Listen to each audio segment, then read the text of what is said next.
Raadiosaade Räägime asjast. Eesti asjadest nii nagu need on, räägivad Mart ja Martin Helme ning nende huvitavad saatekülalised pühapäeviti kell 11. Loe põnevate teemade kohta rohkem ka uudisteportaalist uueduudised.ee. Tere tulemast kuulama raadiosaadet Räägime asjast. Asjast räägime Tre raadios, Ring FMis, Ruut FMis ja Kuressaare pereraadios igal nädalal kell 11 hommikul pühapäeviti. Ja stuudios on jälle kaks vana stammi, Mart Helme ja mina Martin Helme. Ja meil täna väga tihe saade enda arvates tulemas.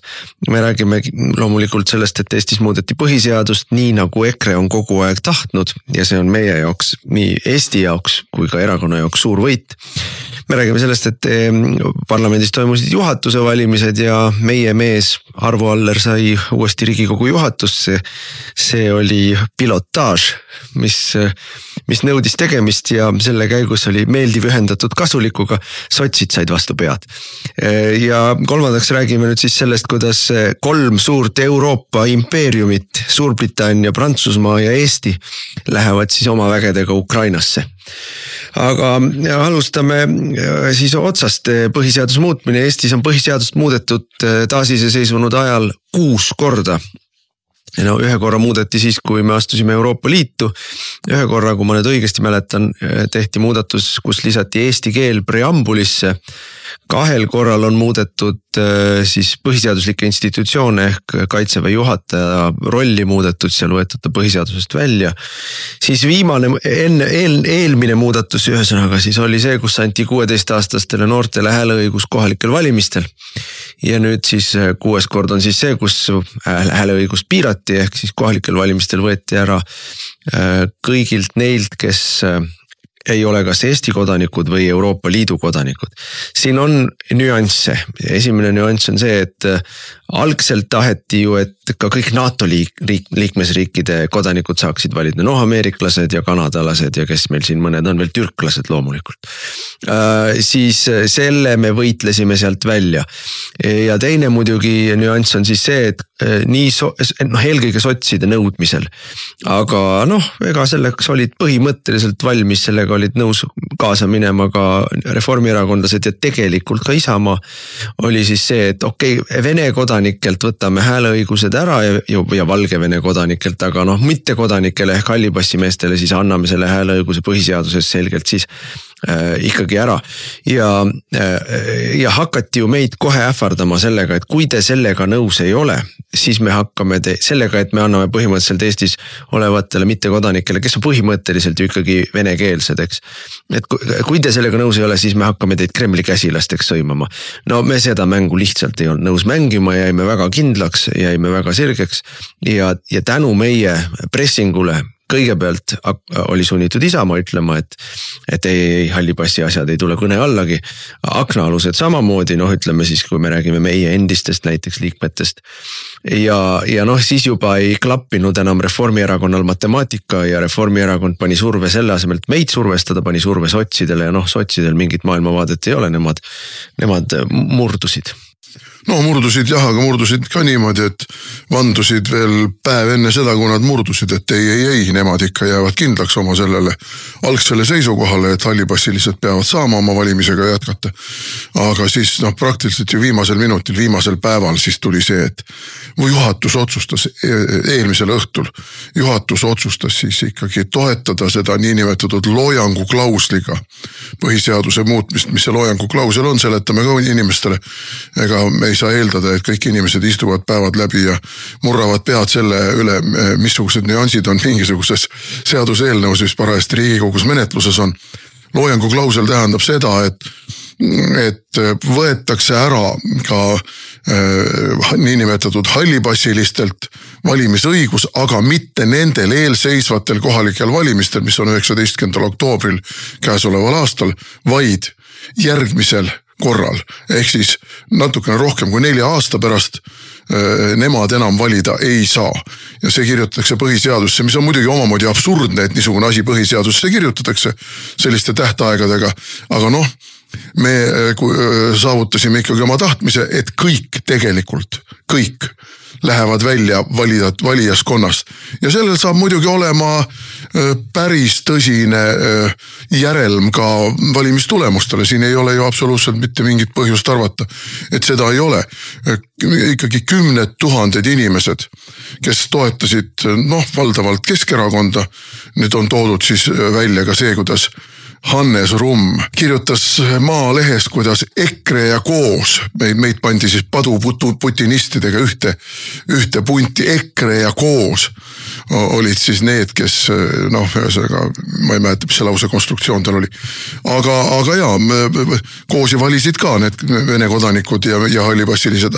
Aga muidugi, kui me vaatame nüüd neid küsitlusi, ükskõik kui manipuleeritud nad on, mingit tõde nad ikkagi väljendavad, siis on ju selge, et Keskerakonnast on praeguseks saanud täielik Vene partei. Täielik Vene partei, kogu nende toetus põhineb sellel, et nüüd just nimelt nende samade eelnõudega, teisest tuleb meil ka juttu, see puudutab siis Vene õigeusu kirikut, on konsolideerunud Vene valijaskond Keskerakonna taha, kes on väga selgelt võtnud oma valijaskonda esindava hoiaku ja Keskerakond oli ka ainus, kes selle eelnõu puhul täiesti ühemõtteliselt vastu hääletas, tegi ka tagasilükkamise ettepaneku, katkestamise ettepaneku ja juba nendel valimistel kaotavad nad 10 000 hääli, mis loomulikult seab kahtluse alla ka nende lootused saada tagasi Tallinna linnavalitsemine, ainuvalitsemist ei saa nad niikuinii, aga missugused kombinatsioonid seal siis tulevad, teiselt poolt annab see suurema võimaluse ju ka süvariigile mängida siin. Nii et meie pressing oli väga selge ja ma tean, et sul oli Kristen Michaliga üks eraldi või isegi 2 eraldi kokkusaamist, seda võid täpsustada, kus ta ju irvitades teatas, et me paneme kogu kahurväe käima selleks, et teid putinistideks teha ja öelda, kuidas teie toetate Vene kodanikke ja hallipassiliste valimisõiguse jätkumist. Ja ega siin muud võimalust ei olnud, kui tuli lihtsalt öelda, aga meid ei huvita, me paneme kogu oma masinavärgi käima, et tõestada seda, kuidas tegelikult olete teie putinistid, kuidas te tassite siia karjade kaupa slaavlasi, nüüd kavatsevad hakata ju tassima veel ka tööjõu nime all, oskustööjõu nime all tegelikult odav tööjõudu Kesk-Aasiast. Nad on välja öelnud, kus nad kavatsevad selle tuua. Kesk-Aasiast. Need samad Kesk-Aasia moslemid, kes lõikavad kõrisid, vägistavad ja panevad pomme läänemaailmas. Need samad Kesk-Aasia moslemid, kes peavad massikaklusi Venemaal, kes palvetunni saabudes nii mõneski Vene piirkonnas ummistavad sõna otseses mõttes liikluse, heites tänavale pikkade rivide ja karjade kaupa. Neid siis hakatakse meile vedama. Ja me saime ju natukene maiku ka sellest kõigest, kui meil uued uudised said ähvarduskirju ja kohtuähvardusi türklastelt, Eestis elavatelt türklastelt. Miks üldse Eestis on türklasi nii palju? Selle puhul, et me tegime uutes uudistes väikese uudisnupu sellest, kuidas Türgi sisepoliitika ja Türgi konfliktid on jõudnud sisserändega seoses ka Eestisse. Ma ei saa aru, mida on siin kohtuga ähvardada. Ma ei saa aru, missuguse kriminaalse teoga on tegemist, kui öeldakse, et mingi teise riigi sisekonfliktid on immigratsiooniga seoses tulnud Eestisse. Aga olgu see kuulajatele teadmiseks, et juba nii väike kogukond, nagu need türklased meil praegu on, arvab, et tal on õigus kamandada eestlasi, kamandada meie meediat ja öelda, mida me tohime rääkida, mida me ei tohi ja mida me tohime heaks kiita ja mida ei tohi. Ja kohe hakkavad kinžalli taristama, kui sa ei ole valmis. Ja kõige sellega seoses oligi meie seisukoht ikkagi täiesti ühemõttel. Meid ei huvita teie järjekordsed totrad süvariigi infooperatsioonid putinismi teemadel. Meie nõuame, et valimisõigus peab jääma ainult Eesti kodanikele ja oleme nõus, kui siis tuldi pärast seda välja selle nii-öelda kompromissi näol loojangu klausliga, ehk siis 4 aasta pärast ei saa ka hallipassilised hästi, et kui me korraga seda ei saa, aga eesmärgi me põhimõtteliselt saavutame, teeme nii. Ja no see ülemineku periood nendele hallipassi omadele, ma isegi pean seda sisuliselt mõistlikuks, et kui me räägime sellest, et teiste riikide kodanikud, kolmandate riikide kodanikud on see ametlik termin, sellepärast et Euroopa Liidu kodanikud on need teised riigid.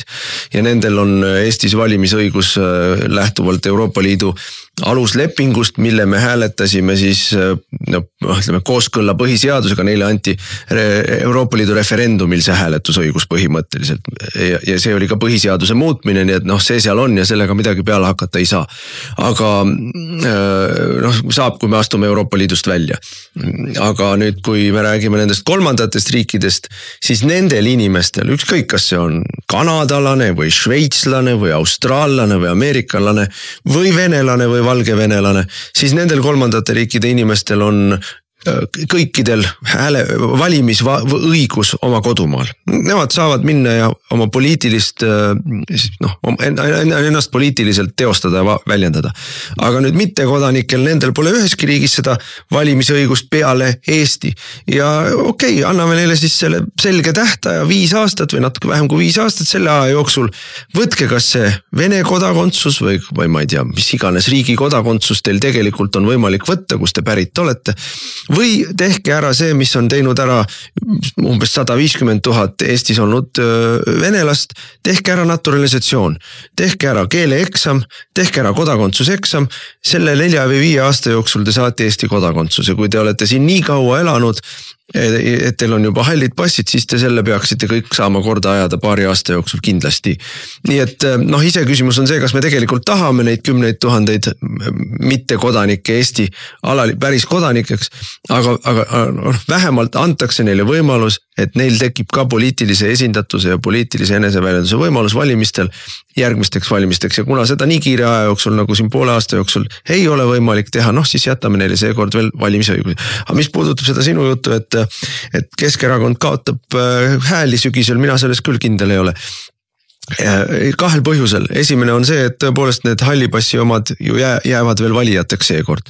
Ja kuigi nad on küllaltki loiu aktiivsusega valijad, nad siiski, ma arvan, seekord on aktiivsemad kui tavaliselt. Neid valijaid on siin suurusjärgus 70 000 valimisõiguslikku, valimas käis 25 või 30 000 neid umbes. Ja nad on ju kontsentreeritud. Põhimõtteliselt on nad kontsentreeritud Tallinnasse ja Ida-Virumaale, Narva ja Kohtla-Järve, Sillamäe, väiksem linn juba. Ja seal nad on edasi valijad ja annavad mitte kellelegi teisele, on ainult üks erakond, kellele nad oma hääli annavad, see on Keskerakond. Ja need Vene kodanikud, need on ka kontsentreeritud, need olid ju ainult, eks ole, need on eelkõige ka jälle Narvas rohkem kui isegi kui Tallinnas. Neid käis eelmine kord valimas umbes 30 000. Ja need on loomulikult küll Keskerakonna hääled, mis kaovad. Nii et see on aga selle kompenseerib ära need nii-öelda venekeelsed, kellel on hääleõigus Eestis, sest neid on ikkagi rohkem juba. Ja ma arvan, et kui nüüd Keskerakond oma kaardid nii-öelda õigesti mängib, siis nad tegelikult selle valimisaktiivsuse tõusuga kompenseerivad nende häälte ära kadumise. Jaa, aga mina näen siin muidugi mingisugused märgid on sellest, me hoiame ka kõrva vastu maad, kuidas see meie lahku löönute ja välja visatute seltskond nimega Eesti rahvuslased ja konservatiivid ehk ERK. Nende teatud liidrid ja nende teatud ka kohapealsed tegelased peavad praegu Keskerakonnaga aktiivselt läbirääkimisi, kuna ERK ähvardab ikka pidevalt alla 500 liikme kukkumine, nad küll aeg-ajalt saavad kuskilt mingisuguseid ätikesi, mutikesi juurde, aga enam-vähem seal natukene üle 500 liikme nad balansseerivad. 510, 515, 520, kuskil niimoodi. Siis on praegu konsultatsioonid ikka sel teemal, et seda ajab muidugi Jaak Madisson, et ERK ühineks Keskerakonnaga. Et siis saab Keskerakond juurde ka Eesti liikmeskonda ja Eesti valijaskonda ja tekib nagu paradigma nihe. Esiteks ma ütlen muidugi, et see on läbikukkunud üritus. Ja teiseks muidugi ma näen siin ka väga selgelt seda, et see on Jaak Madissoni isiklik projekt suurel määral, et saada endale erakonna kongressile valijaid, kes siis temast võib-olla esialgu veel mitte esimeest, aga vähemalt aseesimehe teevad, et ta saaks siis lõpuks ometi ka oma erakonna. Aga muidugi neid kohalike valimisi see kõik veel ei loksuta, aga ma ütlen muidugi nii. Ma jälgin seda, mis toimub Venemaal ja Venemaal tegelikult toimuvad pidevad kampaaniad endise Nõukogude Liidu alale jäänud endiste Nõukogude Liidu kodanike ja nende järglaste Vene kodakondsusse toomise nimel. Venemaa demograafiline olukord on kehva, väga kehva. Kuigi nemad on seal kopeerivad küllaltki usinalt Orbanit ja Ungari eeskujusid seal igasuguste peretoetustega, sünnitoetustega, regionaalsete peretoetustega, siis tulemused on tagasihoidlikud. Ja praegu on nad käivitanud jälle järjekordse kampaania, et kõik, kes tahavad väga lihtsas korras, saavad esiteks Vene kodakondsuse ja teiseks õiguse Venemaale elama asuda. Eelduseks on muide vene keele oskus. Vene keele oskus, see tähendab, et nad tahavad tagasi venelasi, kuna neil on Kesk-Aasiast nii suur sisseränne. Ja ma toon teile näiteks Kesk-Aasia rahvastikudünaamika kohta selle, et kui Nõukogude Liit lagunes, siis Usbekistani elanikkond oli kuskil 23-4 miljonit. Praegu Usbekistani elanikkond on 10 miljoni võrra suurem. See on siis 30 aastaga on Usbekistani elanikkond kasvanud 10 miljonit. Meie eestlased 33 aastaga oleme kahanenud, aga Usbekid on 10 miljonit kasvanud. Et kui siin mulle tuleb keegi jälle emantsipeerunud naine rääkima, kuidas laste sünnitamisel ei ole mõtet ja lapsi ei saa sundida sündima ja nii edasi. Majanduslikud tingimused. Ja majanduslikud tingimused ja stabiilsus peavad olema.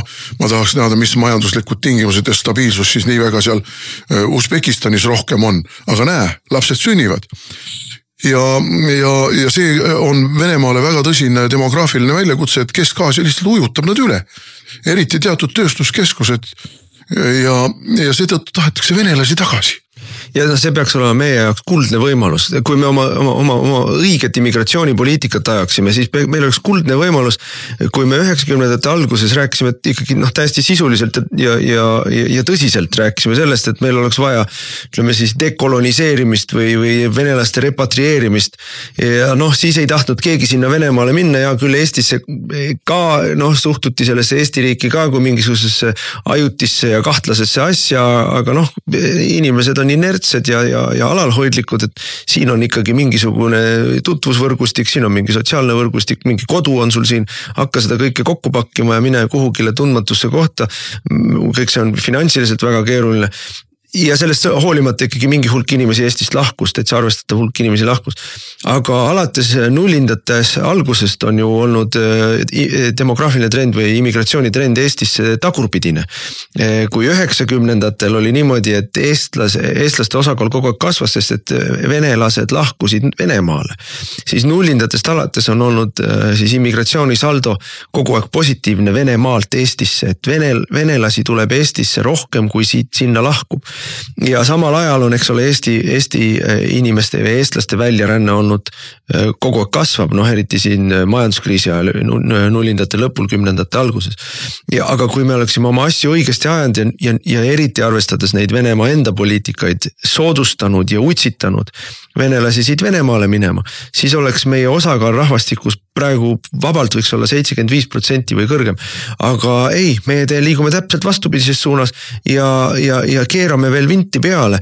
Et ma selle põhiseadusmuudatuse teema lihtsalt kokkuvõtteks ütlen veel kord, et tõepoolest mul oli reformierakondlastega ja ka Michali endaga ikkagi mitmeid kohtumisi, kus me neid asju arutasime ja nende algne plaan tõesti oli täpselt see, et sundida meid hääletama selle mittekodanike põhiseadusesse hääleõiguse andmise poolt selle jutuga, et kui te seda ei toeta, siis te olete Kremli käsilased. See oli nende plaan. Ja me ütlesime, et see lihtsalt ei lähe läbi, et Kremli käsilased on need, kes tahavad mittekodanikele anda Eestis põhiseaduse tasemel hääleõigust.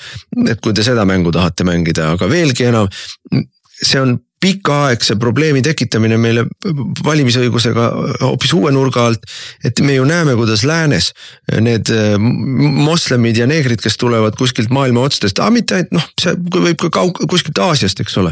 Need viskavad oma passi merre ja ütlevad, mul ei ole kodakondsust. Ja Eesti riigis on seadused, mis annavad neile halli passi. Me anname juba praegu 100 halle passe, nii-öelda kuskilt maailma äärealadelt, mitte siin Nõukogude Liidu ajast jäänud inimestele, vaid just ikka mingisugustele nii-öelda süürlastele või tont teab mis eritrealastele. Ja neid tuleb järjest juurde kogu aeg ja nendel on siis hääleõigus ka Eestis, et seda ei saa lubada lihtsalt.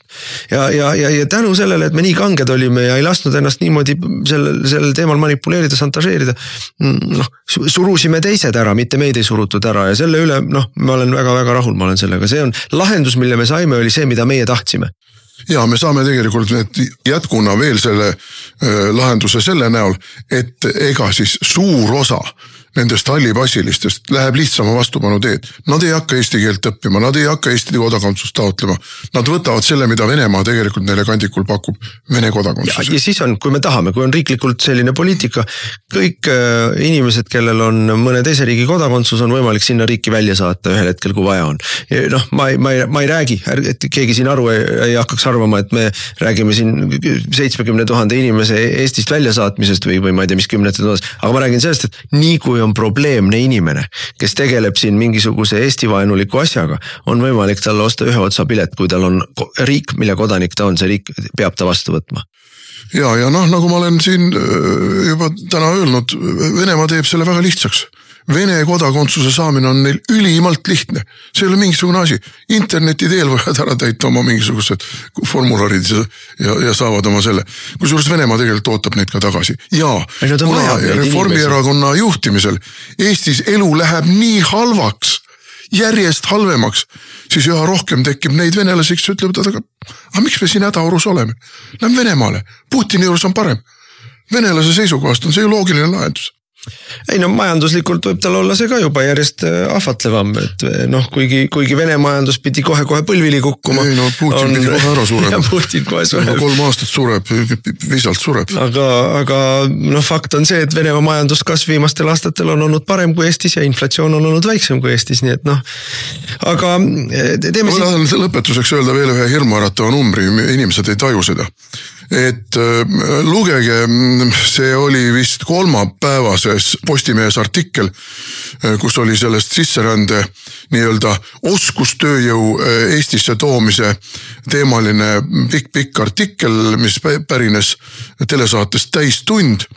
Seal esines ka Kapo endine peadirektori asetäitja Martin Arpo ja oli teinud, ma ei mäleta, kes täpselt oli teinud ka arvutused, olid Siseministeeriumi arvutused, kui palju mingisuguse perioodi jooksul saabuks siis meile seda niinimetatud oskustööjõudu. Ja oli variant A, mis oli kuskil 40 000 inimest ja oli variant B, mida peeti tegelikult tõenäoliseks, sest et kaasa tuleksid ka perekonnad ja see saabujate ring tegelikult paratamatult laieneks ja see oli 150 000 inimest. Nii et teadke siis, Erki Keldo, Kristen Michal, Jürgen Ligi ja kogu see Igor Taro ja Kristina Kallas, Eesti vihkajad. Kogu see praegune kamarilja, kes 17% rahva toetusega võtab vastu otsuse, kas me läheme sõtta või ei lähe sõtta, kas me tassime siia veel tiblasid või ei tassi. See seltskond kavatseb meid üle ujutada järgmise 150 000-ga. Vähe sellest, et Ukrainast tuli 150 000. Nüüd tahetakse järgmist 150 000 tuua, seda korda Kesk-Aasiast. Raadiosaade Räägime asjast. Eesti asjadest nii nagu need on, räägivad Mart ja Martin Helme ning nende huvitavad saatekülalised pühapäeviti kell 11. Loe põnevate teemade kohta rohkem ka uudisteportaalist uueduudised.ee. Jätkame saadet, saate nimi Räägime asjast räägivad Mart Helme ja Martin Helme. Räägime ühest teisest heast uudisest ka, mis selle nädalal Riigikogus tuli. Riigikogus olid juhatuse valimised, need on kord aastas, ütleme siis tavapärases tsüklis on nad alati märtsikuu lõpul, sest nad valitakse aastaks otsaks. ja alati kui Riigikogu valimised on, eks ole, märtsis, siis see esimene Riigikogu juhatuse valimine on märtsis ja kui on ka vahepeal erakorralised, siis ikka toimub märtsis jälle või märtsi lõpus. Nüüd Arvo Aller sai Riigikogu juhatusse pärast seda, kui Jüri Ratas läks ära Europarlamenti eurovalimiste järel, et algselt ju kohe Riigikogu valimiste järel oleks pidanud tegelikult meie saama selle koha. Aga siis rikuti kõiki Riigikogu häid tavasid ja reegleid ja muid asju, sest Jüri Ratas pidi saama endale kõrge koha. Ma tahtsin öelda vahepeal, et ma just lugesin uudist, et Jüri Ratasest on nüüd saanud tantsuda, et tema on hakanud rahvatantsu tantsima ja tahab laulupeole või tantsupeole minna või kus iganes. Et et populist missugune. Ja eurosaadikul ei ole järelikult palju tööd. Nii, aga Arvo saime valitud. Siin tuleb ka öelda, et ju Jürile anti hääli ka koalitsioonist. Ega see ei olnud niisama, et Jürile anti hääli ka koalitsioonist omal ajal, kuna koalitsiooni häälte ülekaal Riigikogus sel ajal, kui olid seal veel sotsid valitsuses ja kuna sinna jooksis ju üle ka terve hulk ülejooksikuid erinevatest opositsiooniparteidest, tuletame meelde, et et EKRE häältega, konservatiivsete rahvuslaste häältega Riigikogusse valitud Alar Laneman jooksis ju Reformierakondas juhti. Tuletame meelde, et keskerakondlane Jufereva, kes nende samade hallipassi ja muude kodanike toetust on alati nautinud valimistel, vähemalt kohalikel valimistel jooksis Reformierakonda. Et siis jooksis terve hulk inimesi ju sotsidesse üle, Jaak Aab, Tanel Kiik, keskerakondlased, Hanimägi. Nemad jooksid, see kõik täiendas koalitsiooni jõuõlga või ridu seal Riigikogus ja neil oli nii-öelda ülekatet, et anda siis hääli ka opositsiooni valimistesse sekkumiseks. Ja see oli see Jüri Ratase saamine seal. Pluss siis muidugi see, et Isamaa toetas, Isamaa mängis oma mängu, eks ole. Nüüd Arvo tänu sellele, et suvel enam ei andnud keegi koalitsioonist ei tulnud hääli, siis ei pandud ka Arvole vastaskandidaati üles, Arvo valiti ära ilusti ja nüüd seekord siis Kiik kandideeris või sotsid justkui kukkunud opositsiooni värskelt, nemad tahavad ka siis saada Riigikogu juhatuses kohta.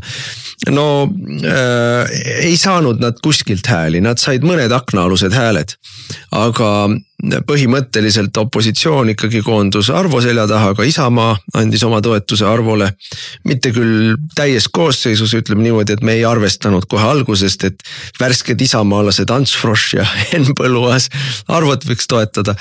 Aga põhimõtteliselt Isamaa fraktsioonis oli kokku lepitud, et nad hääletavad Arvo poolt ja ka Keskerakond toetas ja Keskerakonna tunnustuseks ma pean küll seda ütlema, et kui nad midagi on kokku leppinud või lubanud, siis nemad oma lubadustest peavad. Nii et Arvo sai rohkem hääli kui Tanel Kiik. Tanel Kiik sai 19 häält, kui me mõtleme selle peale, et loetakse sotsideks, kuigi fraktsiooni suurus on neil ikka väiksem, aga sotsid arvestavad või arvutavad 14 häälega, kuskilt tuli veel juurde 5 häält. Ja me arvestame, et ju need aknaalused olid seal võib-olla Kunnas ja Eesmaa ja Sarapuu ja Frosch ja Põlluaas ja ühesõnaga, ega kellelgi ei ole otsa ette kirjutatud, kelle poolt ta hääle andis, aga loogiline ta oleks, sest ma ei usu, et koalitsioonist ei saanud tulla ühtegi häält. Koalitsiooni hääled olid Toomas Kivimäe selja taga kõik. Sest koalitsioonil ei ole enam nii palju. Ülekatet enam ei ole, täpselt nii palju, kui neil hääli saalis oli, täpselt nii palju neid hääli tuli. Ja need kõik hääled, mis meie arvestasime, et tulevad Arvule, tulid meile, nii et seal siis see vahepealne hall ala, kust nad juurde oleks võinud saada, ei ole väga suur, kust me sotsid tõmblesid ju väga-väga. Kiik ja Läänemets ja Sikkut ja kes nad seal on, need tõmblesid ikka väga, nad käisid ju rääkimas reformierakondlastele, kas sealt äkki ei tuleks hääli, reformierakondlased ütlesid ära, kuna neil oli vaja ikkagi demonstreerida, et värskelt kokku pandud koalitsioon Eesti 200-ga peab ja et sealt kõik hääled tulevad oma kandidaatide taha, nii Hussari taha kui ka Kivimäe taha, et sealt mingisugust sellist vabamehelikku käitumist, distsipliini logistamist ei lubatud. ja Isamaa muidugi tegi talle omaseid selliseid mitmeti mõistetavaid signaale, saatis välja, et me jätame vabaks ja jätsidki vabaks selles mõttes, et nagu sa ütlesid, et Frosch ja Põlluaas, kes ilmselt teatud küünevihast meie kandidaati ennem hääletavad Tanel Kiik. Enne hääletavad ja kõik vana kuradit. Aga ülejäänud nii-öelda vanad isamaalased andsid oma hääle nii nagu kokkulepe oli meile ja Keskerakonnaga ei olnud üldse mingit probleemi, see oli selge, et nemad oma reetur Kiike ei lähe toetama. No siin tuleb ka üle öelda, et ka keegi poliitikas ei tee midagi sellepärast, et on ilusad silmad või hea süda. Et Isamaale oli kasulik see praegu. Isamaale oli see selgelt kasulik, sest et kui oleks läinud ümber jagamisele Riigikogu aseesimehe koht, siis oleks pidanud lahti võtma ka Riigikogu komisjonide aseesimeeste kohad. Ja Isamaal on komisjonides aseesimeestega kõige parem seis, sest omal ajal pärast valimisi, kui me need asjad kokku leppisime, siis ütleme niimoodi, et meie ja Keskerakond sel hetkel olid enam-vähem sama suured, meid oli siis 17, Keskerakonda 16, eks ju, ja Isamaad oli kõige vähem, neid oli seal 10, aga juba tookord sai Isamaa nii-öelda, me tegime 3 selle asja, eks ole, 3 võrdset osapoolt oli, et ta sai juba tookord ebaproportsionaalselt rohkem, kui ta tegelikult suurus oli ja nüüd meie oleme vahepeal kaotanud oma liikmeid, Keskerakond on vahepeal kaotanud oma liikmeid, Isamaa on seal saanud juurde, näiteks siis meilt üle läinud Frosch sai endale põhiseaduse komisjoni aseesimehe koha ja ta on nüüd ju Isamaas, see on sisuliselt Isamaa koht ja mingid sellised loksumid, Isamaal on kõige parem seis praegu nendega ja kui oleks lahti võetud kogu see kokkulepe, siis nad oleks tingimata paar kohta kaotanud ja Isamaa juures käis Lauri Läänemets küsimas endale toetust aseesimehe kohaks ja Isamaa ütles, et aga teeme parem niimoodi, et teie toetate Urmas Reinsalut aseesimehe kohale ja võt selles nad kokkuleppele ei saanud, kumbki ei olnud nõus teist toetama ja selle peale Isamaa ütles, et aga mis see meie huvi on loksutada seda kokkulepet, et sellisel juhul me saame Arvoga hakkama ilusti, meil ei ole vaja Läänemetsa toetada, kui me ise ei saa midagi juurde, siis miks me peame selle kokkuleppe avama, nii et see oli väga ratsionaalne käik nende poolt, siin mingisugust suurt armastust kellegi vastu ei olnud, ega ka mitte mingit suurt vihkamist, lihtsalt sotsid tulid liiga palju tahtma. Sotsid kujutavadki nüüd ette, et nemad on opositsiooni juhtjõud ja selles mõttes on piinlik muidugi, kui meie meedia siin ja Mikk Salu siin artiklist artiklisse, kui ta mingit poliitanalüüsi teeb, siis iga kord ei unusta märkimata jätmast seda, kuidas meil on opositsioonis juhtjõud on Isamaa, aga Keskerakonna ja EKRE näol on meil tegemist nišiparteidega. Jätke järele seepärast, et Keskerakond on ikkagi endiselt väga arvuka liikmeskonnaga riik, esindab Eesti vene vähemust, väga selgelt esindab seda, mis on väga oluline, et see esindus on olemas, et see esindus toimib. See on sisepoliitiliselt ja julgeolekupoliitiliselt, sisepoliitilise julgeoleku aspekti pealt vaadates ikkagi auru väljalaskmise ventiil ja väga vajalik ventiil. Ja ei ole sugugi nišipartei. Meie oleme suuruselt praktiliselt liikmeskonnast teiseks suur, kolmandaks vabandust, Keskerakond on praktiliselt võrdselt Reformierakonnaga, seal on mingi paarsada liiget on vahet ainult ja meie kasvame, nemad kahanevad. Ja populaarsuse poolt vaadates me oleme teisel kohal erinevalt sotsidest ja Isamaa on nüüd upitatud meil küll sellise positsiooni peale, et just nagu konkurenti ei ole. Aga see kõik on muutuv, ei ole mõtet käia siin oma süvariigist ette antud propagandamallide järgi, kuidas mingid erakonnad ja sotsid on nüüd siis opositsioonis, nemad on ka nüüd opositsiooni juhtiv jõud, mitte meie, kes me tegelikult seal ora keerame kogu aeg ja initsiatiive võtame üles. Meie nagu ei ole keegi, aga näed Isamaa ja sotsid on. Et see on, ärge inimesed uskuge seda pläma, see ei vasta tõele. No ma ei tea, kes loeb Mikk Salu analüüse poliitikast. Mikk Salu analüüsid poliitikast on mõtet läbi lugeda ainult selle jaoks, et teada saada, mida sulle tahab spinnida või millist jutupunkte sulle kerib ette, ütleme siis Reformierakond ja tema selja taga seisev süvariik. Et see ainus mõte nende lugude lugemisel on see, et teada saada, millist jura nad praegu siis peavad vajalikuks igapäevaselt välja ajada suust, et noh, ma tõega või sellega, mismoodi päriselt poliitikas on, ei ole selle mitte mingit pistmist, mitte kõige vähemat pistmist, aga ma tahtsin selle sotside asja kohta veel öelda, et noh, sotsid käivad siin ringi mokk vingus, et nüüd rikutakse head tava Riigikogus, ei kallikes, et hea tava hävitati ära teie kätega eelmise 2 aasta jooksul. Mitte ainult hea tava ei hävitatud ära, vaid ka kõik kirjutatud reeglid olete teie puruks peksnud, jalge alla tampinud, peale sülitanud. Ei ole ühtegi head tava, ei ole ühtegi head parlamentaarse poliitika reeglit, mida te ei ole aidanud vägistada, sotsid, viimase 2 aasta jooksul. Kõik olete puruks peksnud selle jaoks, et saada oma homoabielu, selle jaoks, et saada oma automaks, selle jaoks, et saada oma mingisugused muud asjad, mida te seal olete noh tõesti kõiki reegleid rikkudes läbi surunud. Ja kes on selle kõik seaduslikuks kuulutanud? President, kes kuulutas välja kõik asjad, mis võeti vastu kodukorda rikkudes. Ainsamatki korda ei olnud, kus ta kodukorra rikkumise tõttu oleks jätnud seaduse välja kuulutamata ja mis oleks aidanud meil parlamentaarset demokraatiat tegelikult oluliselt uuesti rajale saada, sest et see oleks selge signaali saatnud Riigikogu võimuparteidele, et niimoodi üle rullida ei tohi, et reeglite järgi tuleb teha. Jah, see võib teil natuke kauem aega võtta, natuke rohkem vaeva võtta, aga reeglite järgi tuleb seaduseid vastu võtta. Ja kui teil on hääled olemas, siis need seadused lõpuks võetakse vastu ikkagi. Aga nemad lasid kõigest üle, nemad lasid tähtaegadest üle, nemad lasid sellest üle, mida üldse saali lastakse. Nemad lasid sellest üle, nii kui nüüd me rääkisime sellest samast Jüri Ratase saamisest Riigikogu aseesimeheks. See oli kõikide heade tavade rikkumine. Seda tehti sotside häältega. Ja noh, teine, kes on sellele kõigele katet andnud, et kõik head tavad on puruks pekstud ja enam ei kehti, on loomulikult Riigikohus olnud, kes ütles selge sõnaga. Võib rikkuda kodukorda, võib rikkuda isegi põhiseadust, kui võimul on see vajalik. Ja meil on see meeles kõik ja ei ole vaja tulla vinguma. Ise tegite. Nüüd nautige selle tehtu tagajärgi.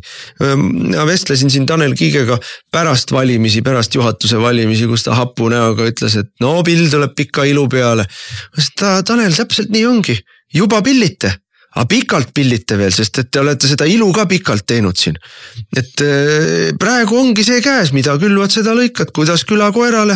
Täpselt need asjad kõik kehtivad praegu sotside puhul. Ja noh, selles mõttes tuleb küll olla rahul, et kui mujal Saksamaal või mujal riikides räägitakse, kuidas populistide või vasakäärmuslaste ümber on tulemüür või kordon sanitaar, ehk siis sanitaarkordon, siis noh, Eestis on suurepärane ikkagi. Eestis on sanitaarkordon sotside ümber. See ei ole sugugi mitte ainult meie initsiatiiv, vaid siin on tegelikult meie 2 opositsioonipartnerid, Keskerakond ja Isamaa, meiega täiesti ühel nõul. Meil on siin muidugi väga selgelt ka ideoloogiline moment asja juures, seepärast me selgelt ei ole nõus selle dekadentliku ja inimvaenuliku ideoloogiaga, mida esindavad sotsid. No, Eesti vihkajalik. Isamaa, kes on meil oportunist, konjunkturist, nende puhul see ideoloogiline, see on, kui nad võtavad aeg-ajalt lihtsalt mõne poosi, aga sisulist vastuolune selles ei ole. Nemad on kõigest nõus kokku leppima alati, kui see neile kasulik on. No me just nautisime seda, et sellist paindlikkust. Ja Keskerakonna puhul on muidugi ikkagi päevakorral ka väga tõsiselt nende 2 sotside ja Keskerakonna vaheline sõda Vene valija pärast. Isamaa ei puutu siin selles mõttes asjasse. Nemad ei ole väga suuri pingutusi Vene valija võitmiseks leidnud, noh neil lihtsalt juba see ajalooline inerts alates 90ndate algusest, kui Vene valija siin nad põhimõtteliselt fašistideks ristis. Et noh, saavad aru, et nad võivad nahast välja pugeda kasu, sest suurt midagi ei ole. Vastupidi, saavad võib-olla vastu vahtimist propagandistlikult, aga Keskerakond ja sotsid on selles suhtes rivaalid ja kui me vaatame neid kas või praegu sotside ridadest Riigikogust välja kukkunud Odinetsa, kes selle nimel pingutab ninaverist välja Ida-Virumaal ja nende liikmed, kes on ka praegu Riigikogus, seal Jevgrafov, endine Narva linnapea ja mitmed teised, Arhipov, Maardu linnapea. Et need on ju need inimesed, kes tegelikult on need juhtmed neile Vene valijatele, juurde ja sotsidel selliseid häid juhtmeid ei ole. Aga tegelikult rebimine käib ja siin nemad on need kõige suuremad konkurentid ja selles mõttes on täiesti elementaarne, et meie ei ole ohtlikud Keskerakonnale selles plaanis. Teile, lugupeetud keskerakondlased, selles plaanis on ohtlik teie uus liige Jaak Madisson. Ja siin on meil see Keskerakonnaga võimalik alati kokku leppida, ega siin mingit armastust ei ole. No juba undab vasakäärmuslik Eesti meedia, kuidas see Ike on jälle 11 leidnud. Aga mis te siis tahate? Miks me ei või? Et Reformierakonna Ike leidis endale, sai siis ühest konkubiinist sai lahti, viskas selle sotsid üle parda, need teine on tal seal valitsuses edasi, aga Reformierakonna Ike all kannatab kogu Eesti. Meie valitsus toimis oli parimaid valitsusi Eestis, mis on olnud pikka aega, võib-olla üks parimaid üldse.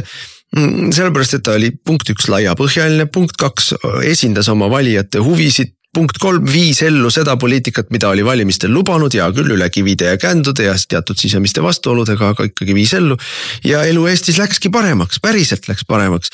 Ja oli kooslus, mis toimis, et meil siin on loomulikult leiame krõbedaid sõnu ja võivad täitsa südamest tulla nii Keskerakonna kui Isamaa kohta, aga meil on koostöökogemus olemas, me teame, kus on meie need kõige suuremad kokkupõrkamiskohad, me teame, kus me saame asju lihtsamini kokku leppida ja meie olemegi ju alternatiiv tegelikult sellele tänasele Reformierakonna Ikkele ja sotsid sellesse pilti lihtsalt ei mahu ja ei hakka kunagi mahtuma.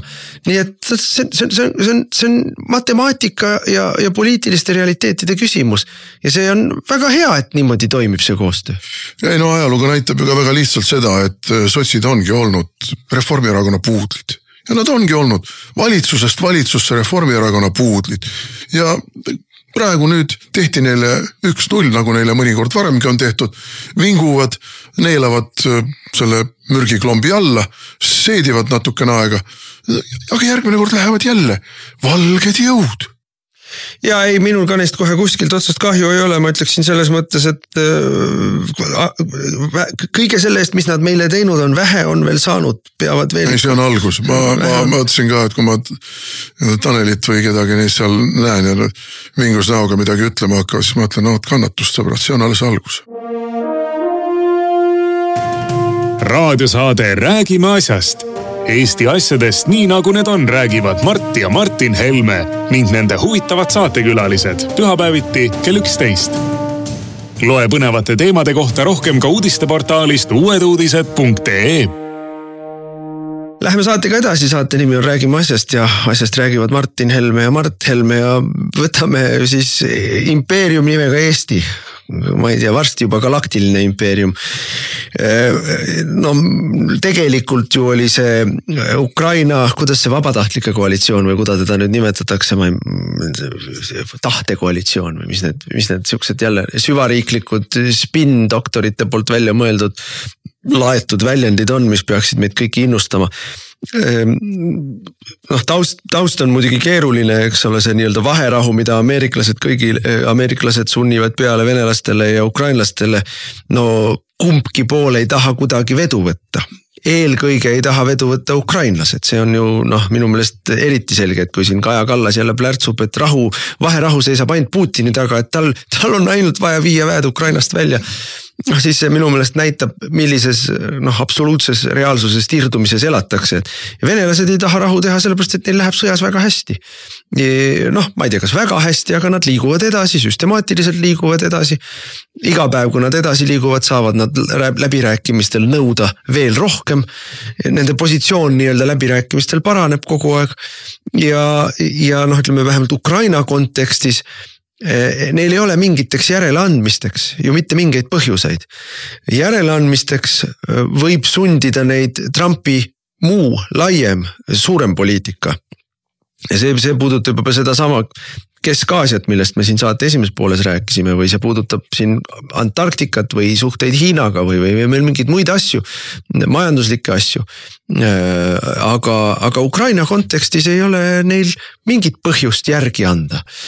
No see on see taust, eks ole, et rahu ei edene kuidagi ja nüüd siis eurooplased tahavad ka kangesti seal rahu sobitamise juures olla, nüüd nad enam rahu vastu ei ole, nüüd nad tahavad rahu sobitamise juures olla, aga neil ei ole midagi pakkuda selle rahu vahel. Nemad pakuvad rahuvalvet, meie hakkame siis rahuvalvet teostama. Ega tegelikult neil ei ole, see on ju see, mis käis ära, ütleme kuukene tagasi või natukene vähem võib-olla, kui ka Trumpi need esimesed rahupakkumised olid ja siis eurooplased kõik teatasid, et me läheme sinna ja siis võttis nädala või 2 aega ja nad tegid oma väikese arvutuse ära ja said kokku sellise numbri, et kamba peale kokku mõnikümmend tuhat on võimalik siis kogu Euroopast ja see eelkõige koosneb siis prantslastest, sakslastest. Ja nüüd tänaseks päevaks on sellest kambast selgelt välja astunud ülejäänud suuremad Euroopa riigid, sakslased välistavad kategooriliselt, itaallased välistavad kategooriliselt, hispaanlased välistavad kategooriliselt, ja siis alles tulevad need nii-öelda tavalised kahtlusalused, ungarlased välistavad kategooriliselt, tšehhid, slovakid, poolakad ütlevad, et mingit vägede viimist olla ei saa, soomlased, rootslased, meie värsked NATO-liitlased ütlevad, et mingit vägede viimist nendel poolt ärge oodake Ukrainasse. Ja see ongi ju Prantsuse, Briti üritus. Ja nüüd tuleb veel üks suur Euroopa riik, võimas sõjaline jõud, Eesti ka liitub sellega. See oli siis Michali sõnum. Ja Michal küll keerutas natukene, et me ikka peame ära ootama, mis tingimused seal tulevad ja kas seal tuleb rahu ja kui tuleb rahu, siis mis tingimustel see rahu on ja mida kokku lepitakse siis ikka nende vägede osas aga kui väed viiakse, siis me oleme kindlasti minejad. Ja siis tuleb meil siin kaitsejõudude juhataja Merilo, kes ütleb, me oleme keerulistest aegadest jõudnud ohtlikesse aegadesse. Mille poolest nüüd me oleme jõudnud ohtlikesse aegadesse? Tehke mulle selgeks, kuidas meil on muutunud paari nädalaga keerulised ajad ohtlikeks aegadeks? Esiteks ma ütlen, minu meelest Eestis on alati ohtlik aeg olnud, sest meil on Venemaa naabriks. Ja see ei ole muutunud aegade jooksul, sisepoliitilised ja julgeolekupoliitilised dünaamikad muutuvad, aga nüüd tuletame meelde kõigile neile, kes praegu räägivad, kuidas kohe sõda.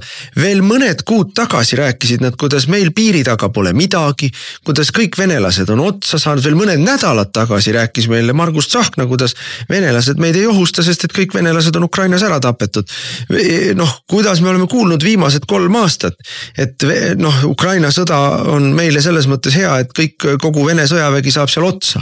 Ja selle tõttu me peame Ukrainat aitama, et siis saab kogu Vene sõjavägi seal otsa ja siis meile enam ohtu ei ole. Ja selle tõttu anname sinna ära oma kahurid, anname sinna ära oma laskemoona, anname ära õhutõrje, tankitõrje, pioneerivarustuse, anname selle kõik sinna ära ja siis meid enam miski ei ohusta. Ehk teisisõnu, relvitustame ennast täielikult, sest me oleme nii kindlad, et Ukraina võidab Venemaad selles sõjas ja siis meile enam ohtu ei ole.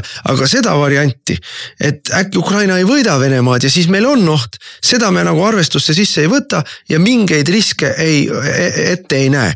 Aga need riskid on realiseerunud. Ja nüüd kõik need inimesed, kes need riskid meile tegid, need inimesed nüüd räägivad, kus asi on ohtlik, oigu ohtlik. Need inimesed ei ole vastutusvõimelised, ei ole ettenägemisvõimelised, ei ole adekvaatsed. Need inimesed kõik minema peksta juhtivatelt kohtadelt, kiiremas korras, kõik viimseni. Aga mis puudutab sellest, et vägede viimisest Ukrainasse, absoluutselt kategooriliselt mina välistan selle. Absoluutselt kategooriliselt. Mitte mingil juhul, mitte mingil viisil, mitte mingitel tingimustel Eesti ei tohi viia ainsatki oma sõdurit Ukrainasse nii öelda rahuvalvajaks, sest et Eesti on rinderiik. Eestil on piir Venemaaga, Eestis kõik sõdurid peavad olema Eestis, me peame olema valmis ise ennast kaitsma. Suured, tugevad, sõjaliselt võimsad riigid võivad seda arutada, aga seegi arutelu on minu meelest selge, praeguses seisus me näeme, et see on pseudoarutelu. Missugust need suured, tugevad, sõjaliselt võimsad riigid on? Prantsusmaa ei ole suur, tugev, sõjaliselt võimus riik. Inimesed peavad endale aru saama, et lülitame nüüd selle ajaloolise inertsi välja. Paneme nüüd stopp, lükkame nüüd kuskile, nagu kui võrrelda raudteega, lükkame kuskile varuteele selle ajaloolise inertsi rongi, mis ütleb, et Prantsusmaa on suur riik. Prantsusmaa ei ole suur riik. ta ei ole majanduslikult isegi enam suur riik. Rääkimata sellest, et ta sõjaliselt oleks suur riik. Inglismaa ei ole suur riik. Inglismaal on sõjaväes mingi 40 000 meest. No, mis te nüüd nalja teete, kas siis kõik viimseni saadetakse Ukrainasse rahu valvama või? Kusjuures venelased on öelnud, NATO riikide üksused Ukraina territooriumil on neile legitiimne sihtmärk ja tähendavad Vene-NATO sõda.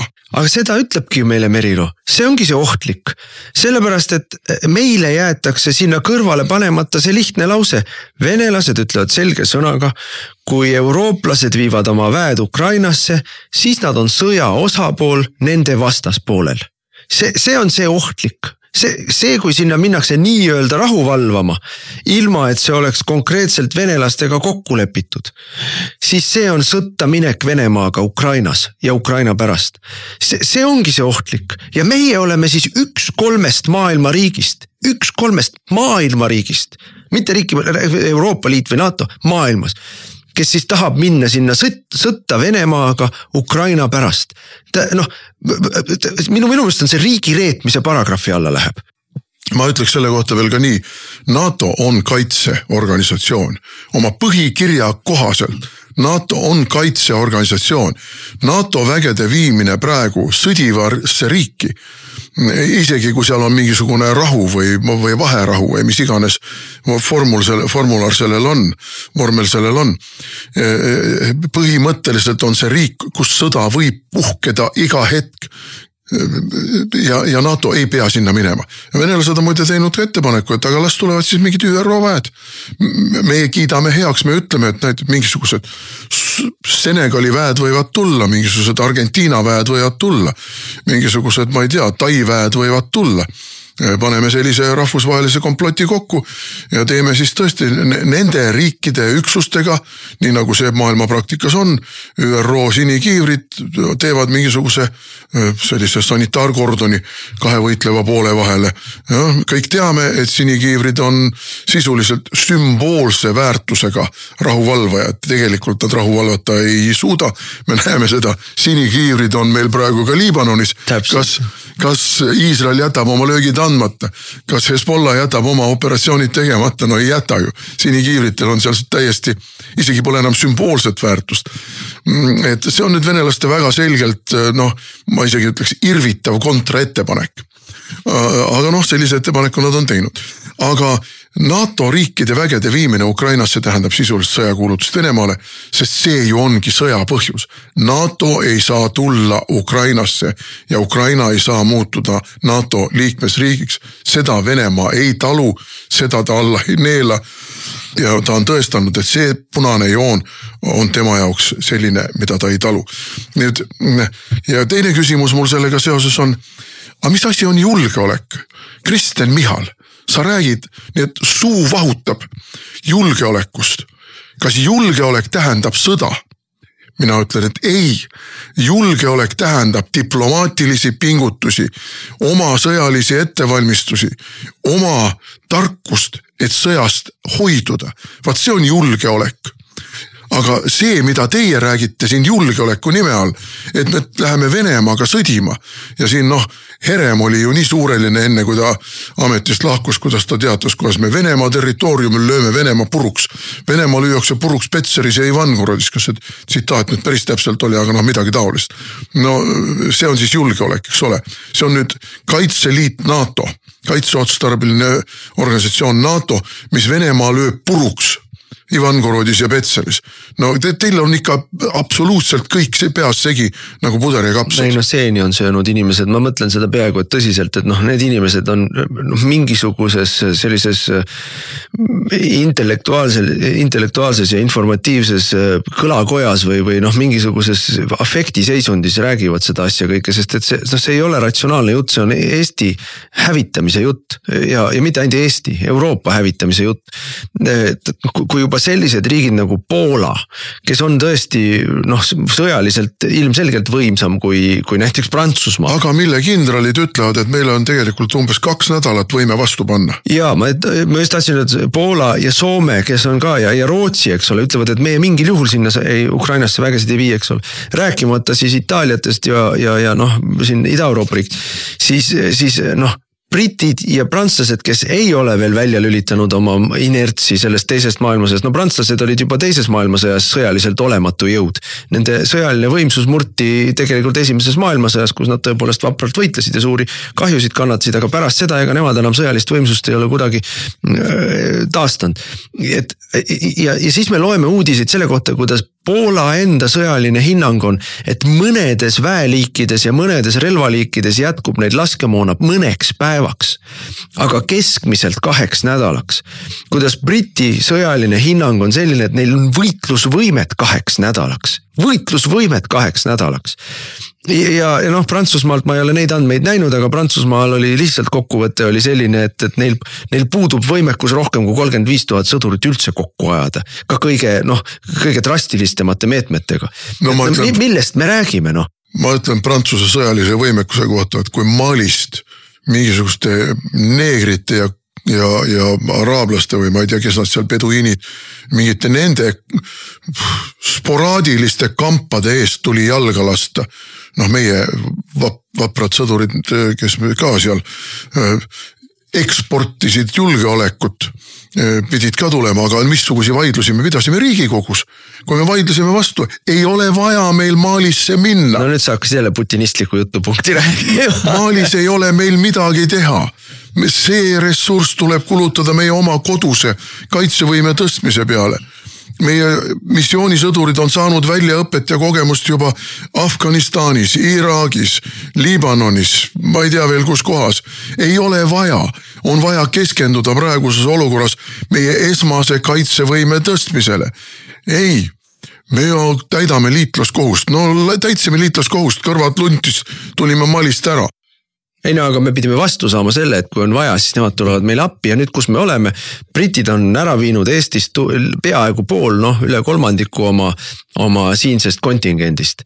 Ega me täpselt ei tea, kuhu nad neid viinud on, aga igatahes briti kontingent, William käis siin kõigil kätt surumas ja naeratamas, aga selle taustaks on see, et samal ajal viiakse briti vägesid Eestist ära. Ehk siis liigume vastupidises suunas sellele, mida lubati jälle. Lubati, et kui me seal Malis sõdime ja kui me seal Afganistanis ja Iraagis sõdime, siis meie kaitstus muudkui suureneb, aga tegelikult viiakse ära. Kusjuures lubati, valitsuste tasandil lubati siin kontingenti suurendada. Tõsi küll, see oli vist mitte Starmeri valitsus, vaid see oli eelmine valitsus.